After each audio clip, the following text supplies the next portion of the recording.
Good evening, Nina fans. The 49ers have a winning streak again. 2 games in a row, baby. 2 games in a row. They are back and better than ever. 2 games in a row. Nice win in Levi Stadium. I don't know if you guys were there. It was a fun game. It was a good vibe. 27-14, San Francisco over the Tampa Bay Buccaneers. My score prediction was close. I said 31-17. Buccaneers played us pretty tough, the screen passes and little short passes, and they were running off to the side. They had a few plays here and there that were effective. We'll talk all about that. But the big news, I got to get right about it, right to it. The big news of the night, let's get to it. Talanoa Huufanga suffered a torn ACL, most likely, according to Kyle Shanahan. It's not official. They're going to do some tests, MRIs, and everything. But, I mean, if you saw the play, it pretty much looked like a torn ACL. When we were watching the game, you see the up. You see him, he's leaving, he got carted. We posted the video, he got carted out. And then I was looking, and I saw someone post a highlight clip of the actual play, because it's hard sometimes to always see that. And I think it was Ari Myrov from My Sports Update. He posted the actual clip of him getting, he got his ankles broken in the play. But when you watch it, his knee, it was ugly. His knee kind of like did a bend that it shouldn't have bent, And as soon as that happened, my friends asked me, there, what do you think? And I looked at it, I was like, it looks like a torn ACL or an MCL. But just off initial reaction, that's what it looked like to me. And that's what Kyle Shanahan said tonight, that he fears it was a torn ACL. You hate to see that for anybody, man. I'm so sad for Talanoa. He's such a good player. And I feel like every year somebody gets this massive injury. It's so hard to come back from those injuries, man. ACL's rough. Nick Bosa dealt with it before. I'm sure that he'll give some tips to Huufanga, and how to recover and everything. And Huufanga's a dog, man. It's a tough injury. You hate to see that. And it's an injury that is going to keep him out for a long time. And you have to be able to get back in the swing of things. And you just hate that, man. You just hate that. Good young player. He's such a young leader on this team. He's one of the young captains. And, his instincts are amazing. But I think he'll be back and he'll be great one day next year. And, you got to move forward. Unfortunately, it's next man up. Yeah, you see that it was non-contact, exactly, Peter Parker, and that's shitty, man. You just hate to see that kind of stuff. So prayers up for Talanoa Huufanga, man. Nobody deserves that. He's such a good guy, man. Just a humble young man. That's one of the worst injuries that you can kind of have, and it was tough to see that for Huufanga because he puts his heart and soul into the game. But next man up, and Ji'Ayir Brown. We didn't expect him to play much this season. He's a rookie that's getting developed and playing a little bit here and there. And he got a big opportunity, and he played pretty damn well in, the absence of Talanoa Huufanga. So shout out to Ji'Ayir Brown, man. I thought he'd be starting next year when Gibson's gone. But now things have changed, and now we're going to have to really rely on a rookie. A couple of years ago, it happened. Dre Greenlaw stepped in as a rookie, and he became a superstar. Right, so you never know what's going to happen, man. Last year, Brock Purdy, he came in and he's a dog, man. So injuries sometimes open the door for younger players, and that's the NFL, man. You get an opportunity, and you have to make the most of it. So Armando says mirroring Palomalu a little too closely. Yeah, you hate to see that ACL, man. You don't want to do that. But yeah, Ji'Ayir Brown. He had a solid game today. I got to give Ji'Ayir Brown some flowers since we're talking about it. Guy was making big plays after big plays down the stretch. There was that final one of those drives at the end. It was like the Ji'Ayir Brown drive. Like he had a PBU. He was all over sticky in coverage, and then the interception off the tip. Shout out to Ji'Ayir Brown, man. I'm excited to see what Ji'Ayir can do for this team. Again, it sucks so much to see Talanoa go down, but it opens the door for this young man, Ji'Ayir Brown, and he's going to get up to speed because next year we expect him to start. Now he's going to get a few games under his belt, and he'll be better, and he's going to learn fast because now we're in a playoff push. The 49ers have to play against the Seattle Seahawks on Thanksgiving, so shout out to Ji'Ayir Brown. The guy played his ass off. Interception, first career interception, man. You got to love it. Baker Mayfield got the pressure, and he throws it up, tip ball. Ji'Ayir gets the interception, and after the game, you guys saw Baker Mayfield, they asked Nick Bosa, because after the interception, if you watch the play, he comes up to him, and they're talking, and this and that, and, because, Baker was mad, and Nick says, Baker was just bitching to the refs. I love it, and if you watch the video, Baker really was bitching at the ref. I didn't see that till just when I got out of the game and on the VTA and stuff. Baker is literally bitching to the ref. And Nick Bosa says, I didn't consult him. He was bitching to the ref. But shout out to Ji'Ayir, man. He did his thing. Love it, man. Love it. What's up, everybody? How are we feeling? Drop your vibe in the chat. Let me know how you guys are feeling. Hit the like button, all that good stuff. I just got home, actually, literally walked in, and I decided we got to stream, man. We got to talk to the Niner fans. It was a great game. It was a great victory. We get Victory Monday tomorrow. I had Victory Ramen. I'm going to get Victory Pumpkin Loaf tomorrow. It was a great game. It was a great dub. 49ers, man. They were focused for the most part. I will say sometimes I feel like Kyle was just trying to play not to lose. Got to be a little bit more aggressive, you know. That's the worry, that you got to be able to be aggressive in these big games. Do I think Geno's going to play? I know he was in that final drive for the Seahawks. So let me pull up. I know Geno did get banged up today. Let me pull up this. Kenneth Walker. So this is the bigger injury for the Seahawks. Running back Kenneth Walker suffered an oblique strain, and Walker is in danger of missing some time. And, you know, the Seahawks play the 49ers. So the other news that Geno Smith, let me see, has a right elbow injury, and he's questionable to return. That was earlier. He did have a right elbow injury, but he did play in that final drive. So we'll see how things go tomorrow. You know, the next day after a game, that's when things kind of feel sore and how you're going to test it out. We'll see. Geno Smith might not play, but Kenneth Walker probably not going to play. I would say he's not going to play on a short week with the oblique strain, but who knows? Brock Purdy did it last year. Short week, played with the oblique injury. So Eagles got to lose tomorrow. Yeah, they got to lose for the 49ers to continue to gain momentum, man. Armando says Smith ain't going to be 100, so that's fine with the Buckeye boys. Yeah, shout out to the Buckeye boys. Let's talk about them. Let's talk about Nick Bosa, Geno Smith. Nick Bosa had 3 QB hits. He had a sack. He had a tackle. Chase Young got his first full sack as a member of the Niners, his first full game at Levi Stadium, his first game as a Niner at home. Man, those guys were fun. I feel like part of that game, you know, Baker was getting rid of the ball quick. They were running out. They were throwing to the flats. They were really neutralizing the pass rush, because at first there was times where I was like, when is the pass rush going to get to Baker Mayfield? But towards the end of the game, I feel that's when they started imposing their will. Nick Bosa got the strip, you know, and Warner recovered it. That play was nice. Chase Young, again, with the sack towards the end of the game. Defense just started putting their will on him, and they really crushed him up. And Arik Armstead got a sack. You know, we got to give credit to the secondary, because that, to me, was a big part of this game. I feel Mooney Ward probably didn't have the sharpest game. He had some big catches let up, but he clamped up towards the end of the game. He just was a little inconsistent. He's playing very physical, and that's his thing. Ambry Thomas had some big lockdown plays. Again, the secondary made some plays towards that end stretch of the game. They got beat a few times here and there, but secondary is a tough position. I think overall the secondary played good. Sideline Steve back on the sidelines again, and I feel like defense played pretty well. You know, I'm not going to be mad at it. They got to get better at defending the run, though, because that, again, was something I still noticed, that they were missing some big, you know, run plays here and there. But the talk of the game, I got to get back to the offense. Today, Brock Purdy delivered, and there better be no Brock Purdy slander on any of the media sites today or tomorrow or the rest of the week, because Brock Purdy, holy, come on, man. Brock Purdy, he was perfect today. He was literally perfect today. Literally perfect. Look at this. Brock Purdy became the first 49er with a perfect quarterback rating in a full game since Joe Montana did it back in 1989. 1989. Some of you people weren't even born back then. I was 5 years old in 1989.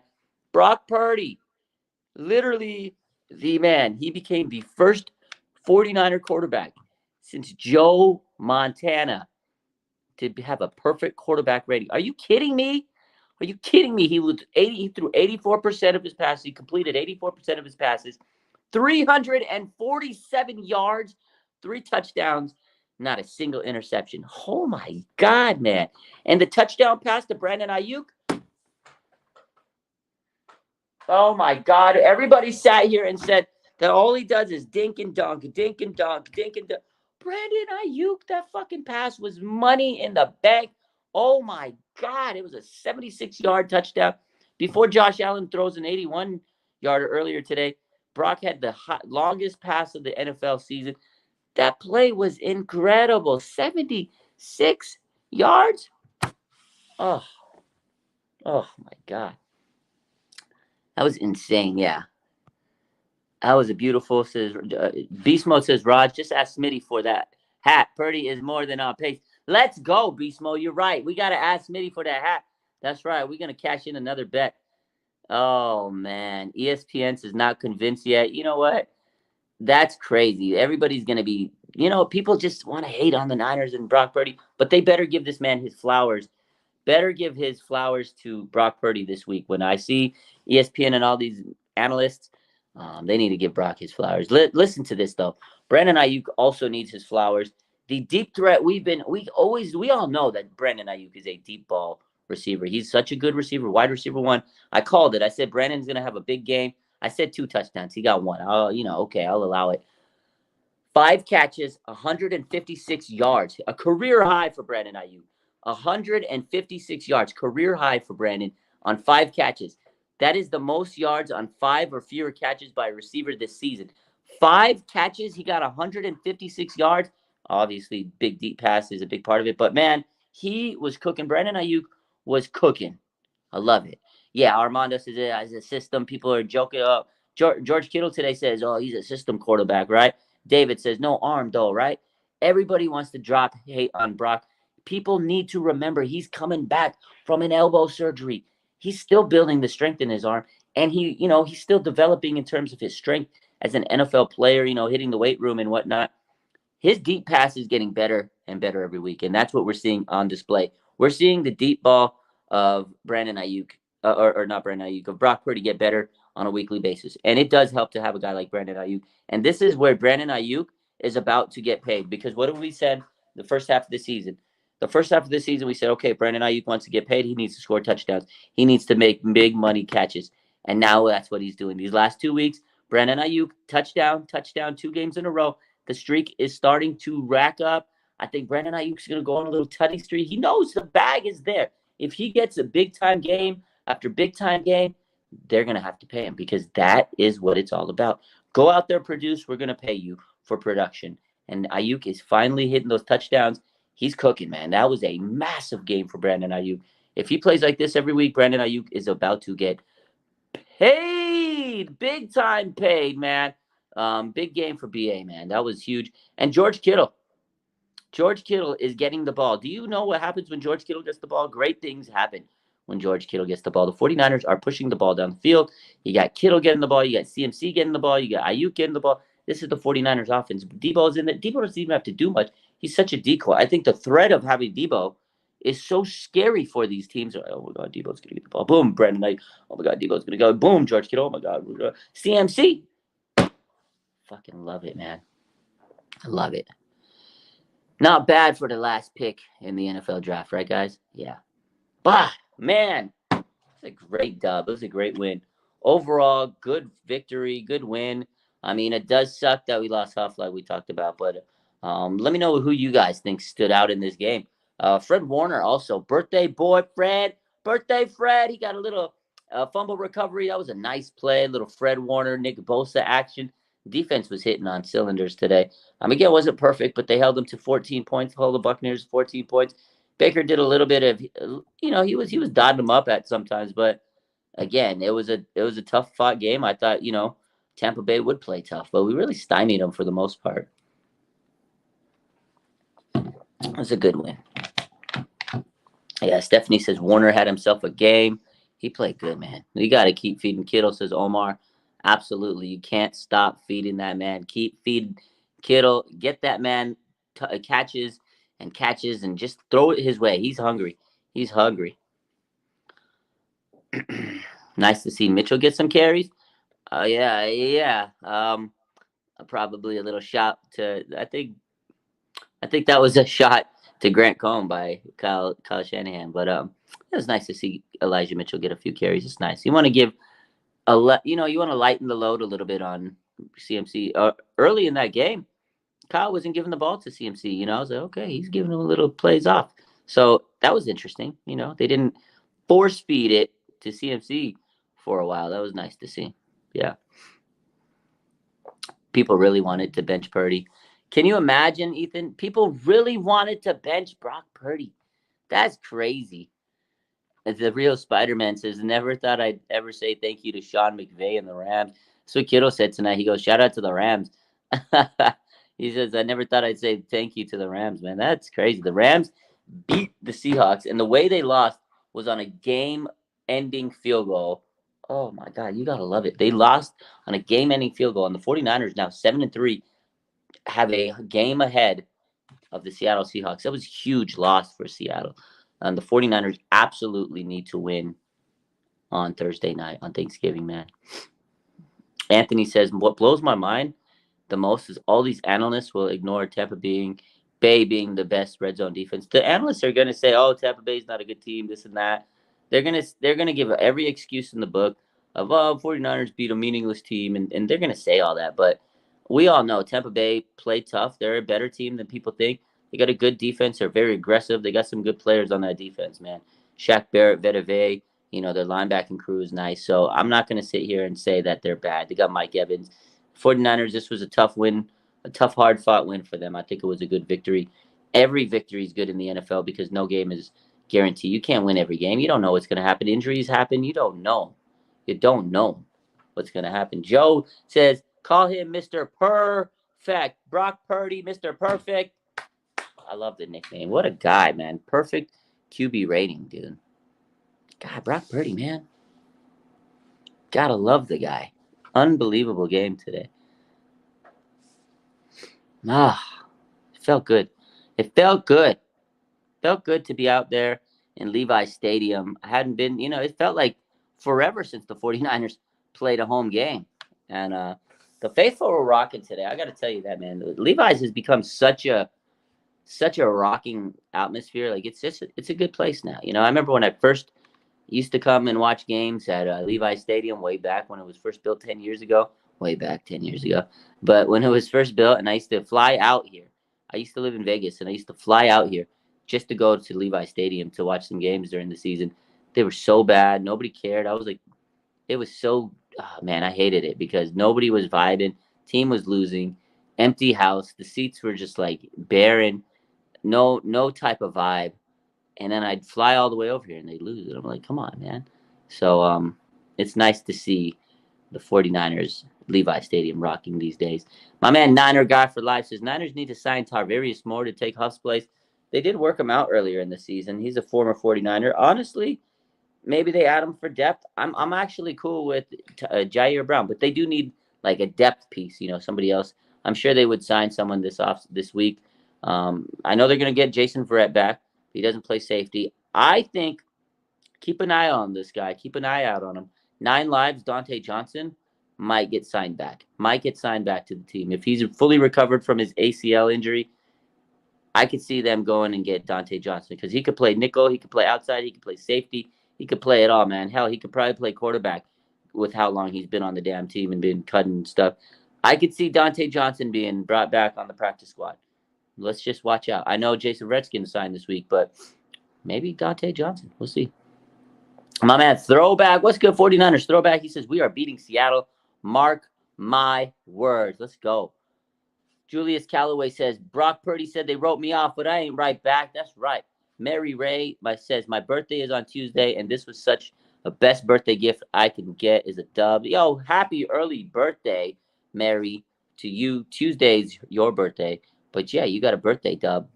Fred Warner got a birthday dub today. There's a lot of people that said they have birthdays around this time. So happy birthday to everybody that has one within the next few days. Niners got the dub for you guys. Awesome. Good stuff, man. Steven Reynolds says, what about Jaquiski Tart?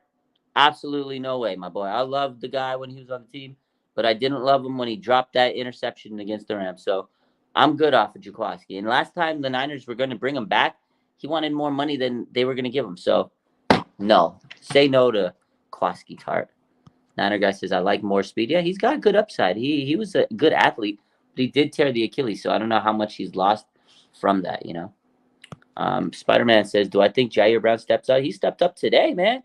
Got to give Ji'Ayir this was his first game he really played for the NFL. They threw him in. He had to step in for Talanoa Huufanga. The fact that he came out, He played like a dog, man. PBU City. The guy had an interception, 2 PBUs. Come on, man. Ji'Ayir Brown definitely stepping up, man. Good for him. That was so far. He came in and he looked great, man. The future's bright with him. And I absolutely think Ji'Ayir Brown's going to step in for Talanoa Hufanga. Good question. Definitely, man. Throwback says, I thought the Seahawk fans say Geno Smith is better than Brock Purdy, huh? Found that hilarious. Yeah, I found that hilarious too. Do I think we sign a backup safety? Yeah, so that's what I'm saying is even though they have Ji'Ayir Brown, they're still going to go probably look and see who's available. I don't even know who's available. That's why I was thinking maybe Dante Johnson just because he could play all the positions and he'd be an easy person to sign for his team. But I would bet money that the 49ers are going to work out some safeties this week and sign somebody. I'm sure they are. So Raul says Fred Warner is a beast all over the field. He's so good, man. Beast Mode says, hate to see it, but Huufanga got his ankles broken. Yeah, if you watch that play, he got like shook, like Allen Iverson crossed him, and then his knee just went, whoop. Oh, it was ugly. Oh, I feel horrible for Huff, man. I feel so bad for the guy. It sucks, man. John says, move Oliver to safety. I don't know. I'm not a big fan of Isaiah Oliver. I'm not going to lie to you. I don't think I would move Isaiah Oliver to safety. I honestly think that if you got Ji'Ayir Brown and Tashawn Gibson, we're good, man. We are solid. Did you guys not see Ji'Ayir Brown today, man? A lot of dropped interceptions. Omar says, was Ward good at the end? He went back in. He played. I didn't hear any injury updates on Ward, so we'll see. We'll wait and see tomorrow. Mondays after a game, there's always injury updates, so we'll stay tuned to see what Kyle gives the team and gives the media in terms of updates. But I'm pretty sure the big news of the day is going to be Talanoa Hufanga officially suffered a torn ACL. That's the big news update for tomorrow. I hate it, man. I hate it. This is a comment of the night. Armando says Oliver will be safely on the bench. Yeah, that's the only safety that he's going to do is safety sitting his ass on the bench. Talanoa Hufanga should not be replaced by Isaiah Oliver, in my opinion. I don't think so. Oh, man. It was a good game. Great game. And next up, the 49ers have Seattle Seahawks on Thursday Night Football on Thanksgiving. Now, the crazy part of this game is the 49ers are in first place. If the 49ers can win against Seattle, in Seattle, they go up 2 games and they get a long rest period before their next game against the Philadelphia Eagles. This is a huge, huge point of the season. They got a huge stretch run. You got Seattle, Philly, and Seattle. And if the 49ers can manage to win on Thursday, you get 3 extra days. You get Friday, Saturday, Sunday off after the Thanksgiving game. And then you get, a whole extra couple of days to rest and be able to prepare for Philadelphia. I think they need to get this dub. You don't want to go into Philadelphia having lost to Seattle, man. You want to build a momentum. If the 49ers win Seattle, that's 3 games in a row winning. And I think that momentum will carry them. Seattle or Philly's coming off a big game tomorrow. They're going to be playing the Kansas City Chiefs. That is a huge, huge game. Who knows how Philly's going to be after playing the Chiefs. So 49ers got to do this, man. They got to catch up. They got to catch up to the Philadelphia Eagles. If the Eagles take some losses, man, they got to stay in the race with Philly. And the Lions, man, the Lions are creepily, they're a sneaky team. They're creeping up. They're catching the Eagles right now. They're close. They're right behind their heels. They're nipping on their heels, So 49ers got to stay winning. So the game is in Kansas City too. What's up, Rashad? Armando, the Bears dropped the ball. See, Huufanga needs to give A-Rod a call. He should. I mean, I don't know how Aaron Rodgers is getting healthy, man. Omar says, I love the Seahawks games. The atmosphere is insane, and they play us hard every time, man. Those Seattle games are rough. They're tough, but I love them too, man. It's such a vibe.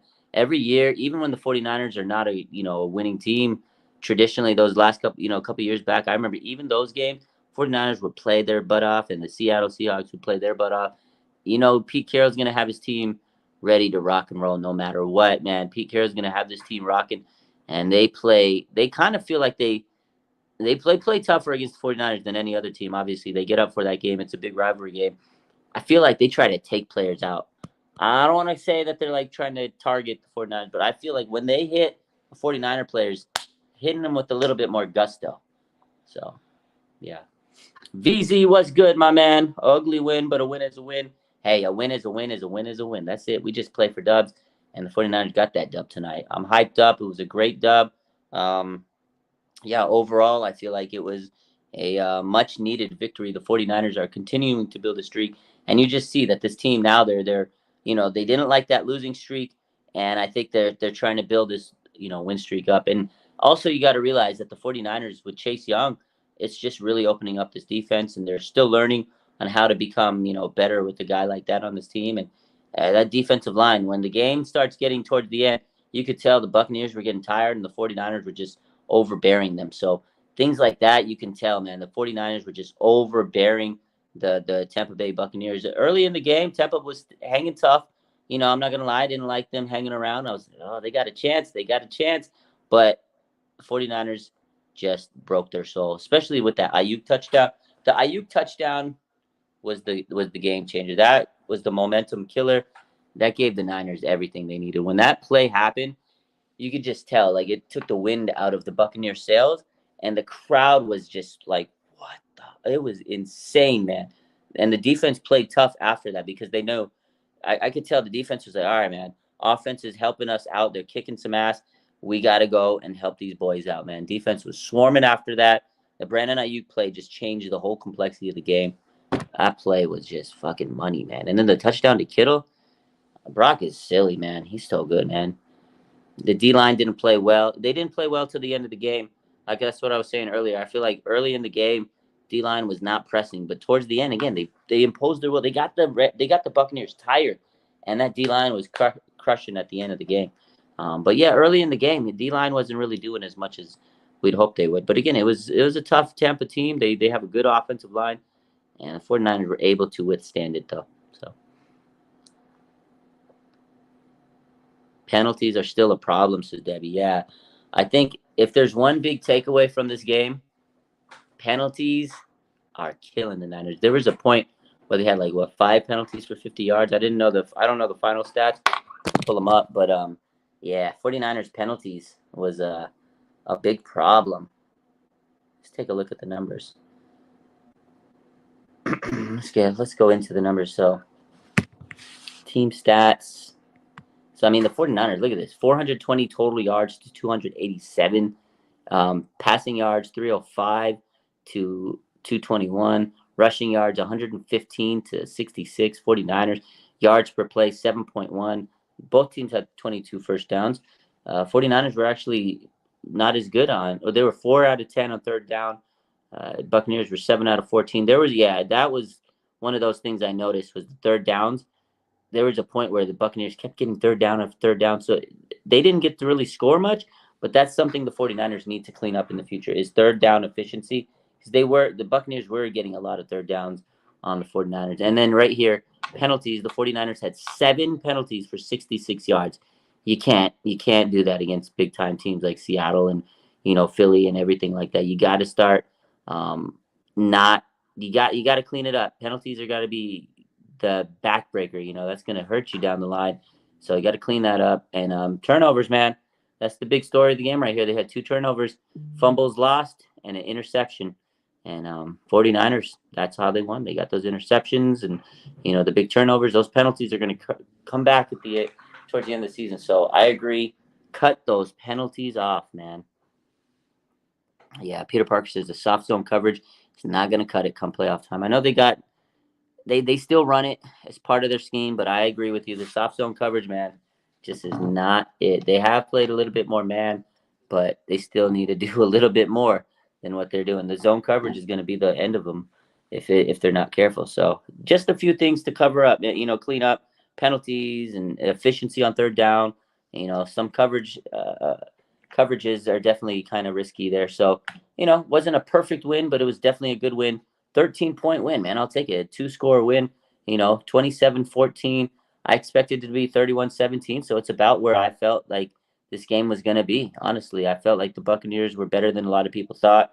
I knew it was going to be a little close in the beginning, and 49ers just got the turnovers. And they pulled away at the end. So, you know. Wow, this is a stat right here from Stephanie. It says Seattle had 130 yards in penalties today. That's crazy. I don't know. That's crazy. If they really did, ah, that's gonna hurt them if they keep that up. So, yeah, penalties are not any team's friend. You got to clean those up, man. So, need that W in Seattle. Sati says I think Wilkes is doing that soft zone coverage because he has philosophy of bending the don't break. Yeah.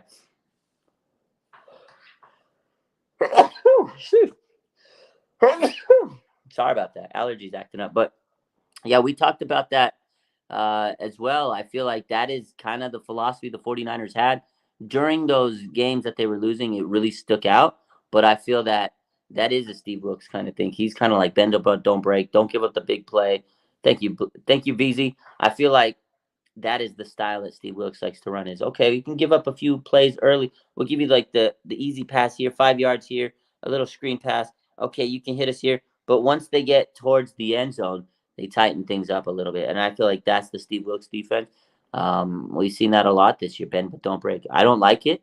It's not the style I would play. But hey, they only let up 14 points, ladies and gentlemen. As bad as some people might think this team played, like you'd be surprised when I talk to people or I see comments on Twitter and stuff.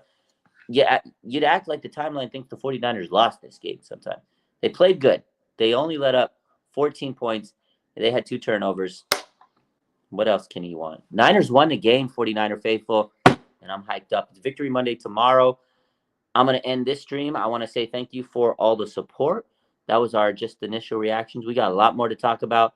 I will be live on Instagram a little later. I'm going to take a little break. I got a headache, actually. That game was long. The VTA ride was long. I got a headache, but I'll be live on Instagram in a little bit. I'm going to take some Excedrin or something, get my headache down, and we'll hop on Instagram. But I want to say thank you for all the support. Appreciate you guys. What a game. Niners, 7-3, baby. 2-game win streak. Back on the good side. I love you. You guys hit that like button. Make sure you subscribe. I love you. Bang, bang. Niner gang.